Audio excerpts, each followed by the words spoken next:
Next question.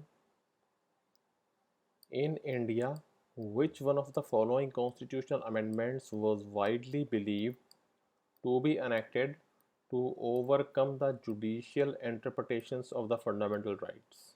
And the correct answer is 1. First Amendment. Now see, this is our Indian polity booklet for IAS Prelims 2023, page number 221. Here on this page all the constitutional amendments are mentioned. The First Amendment, a new constitutional device called Schedule 9 introduced to protect laws that are contrary to the constitutionally guaranteed fundamental rights. These laws encroach upon the property rights, freedom of speech and equality before the law. Therefore, it was the First Amendment. A is the answer and this question is solved.